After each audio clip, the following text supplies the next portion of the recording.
dulu gereja itu tidak melembagakan di sebuah gereja. Gereja disebut dia adalah pengikut Kristus. Kristianoi. Betul. Pengikut Kristus. Di Antioquia dia. Ya, di Antioquia. Gereja melembaga menjadi agama bagi negara, maka disebut Katolik. Ya.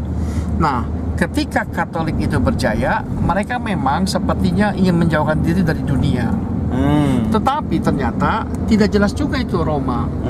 Menjadi kemiskinan tapi ingin menguasai dunia. Iya. Nah, betul. gereja pada waktu itu Katolik itu menjadi agama negara yang dipakai untuk bagaimana bisa menghasilkan uang dan bisa mewujudkan itu dengan cara apa? Ada pergerakan dalam dunia teologi itu.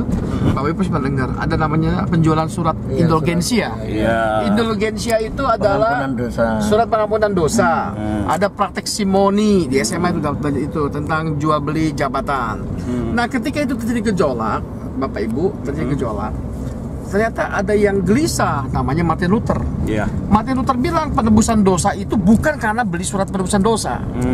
Maka dia menggelar sebuah protes dengan tiga teologinya. Yang pertama kata Luther adalah sola gratia. Sola gratia itu orang selamat karena anugerah. Sola fide, orang selamatkan karena iman. Sola scriptura, orang selamat karena kitab suci. Tiga teologi ini, sola gratia, sola scriptura, sola fide ini mencoba menggoncang gereja Katolik pada waktu itu.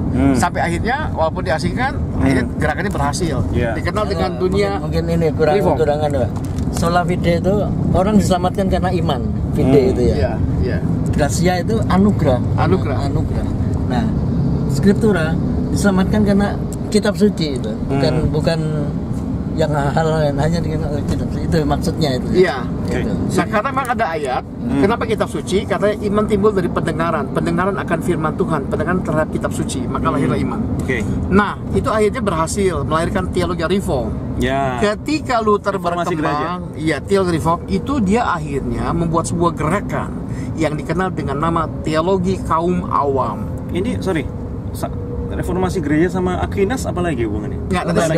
Nanti saya mau jelaskan tentang pendeta seperti apa, biar tahu. Terus ini sejarahnya. Lalu setelah Luther itu berhasil dengan teologi reformnya, dia mengangkat sebuah ayat 1 Petrus pasal 4 yang bunyinya, ayatnya saya lupa, maklum, udah lama terus kamulah bangsa yang terpilih, imamat yang rajani, umat kepunyaan Allah untuk dipanggil untuk membentakkan pekerjaan besar. Dari situ dia akhirnya menyampaikan sebuah teologi. Semua orang harus melayani Tuhan. Semua orang harus melayani Tuhan. Bukan cuma pastor, bukan cuma suster. Nah, waktu itu gereja itu membangun ajarannya dengan filsafat Plato. Plato itu mengajarkan bahwa kehidupan spiritual seperti bangunan yang 2 lantai. Lantai atas 2 itu adalah rohaniawan yang dekat dengan langit. Hanya dia yang boleh melayani Tuhan. Platonisme ya? Yang di bawah nggak boleh melayani Tuhan. Orang-orang awam nggak boleh.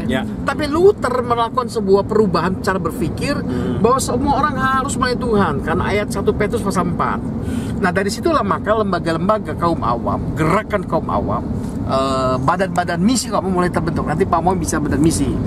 Waktu itu sempat misiologi. Ini Pak Mo bilangnya, kalau saya bukan misi, teologi. Akhirnya terlibatlah orang-orang awam dalam melayani Tuhan. Ada Missional Society, banyak sekali. Saya nggak hafal. Baptist Society banyak. Nah, ketika dia menggemakan orang awam harus terlibat dalam pelayanan jemaat biasa, dia dikritisi Luther itu oleh John Calvin. Masya Allah, iya. John Calvin bilang nggak boleh begitu Luther. Tidak semua orang boleh melayani sakramen. Ini Calvinisme itu ya? Calvin, nggak boleh. Sebenarnya Zwingli dulu.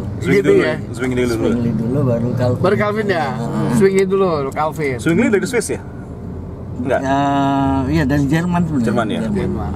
Lalu akhirnya dikasih masukan dari diskusi mereka bahwa nggak boleh semua melayani sakramen, nggak boleh. Hanya orang-orang yang ditasbih yang boleh melayani sakramen. Maka disebut jadi pejabat gereja.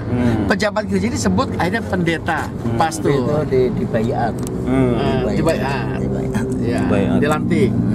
Maka disimpulkan dari sejarah gereja itu, pendeta itu adalah sebuah jabatan yang dilantik berdasarkan peraturan gereja melayani yang berlaku di gerejanya. Contoh, ada gereja kalau bagi pendeta harus sarjana teologi, maka S1 teologi itu baru dilantik. Ada juga yang tidak harus sarjana teologi. Gereja Pantekosta cukup di sekolah di Beji. Ada yang cukup kursus. 9 bulan. Iya, 9 bulan jadi pendeta udah. Iya. Jadi aturannya beda-beda. Tapi kita tidak bahas aturannya. Tapi yang dibahas adalah pendeta adalah sebuah jabatan yang diraih melalui sebuah proses pelantikan atau bayat, gitu kan? Nah, jadi setelah itu baru diberi tugas. Ada yang pendeta sebagai dosen di seminari, ada yang menggembalakan. Jadi nggak sembarangan dia pendeta.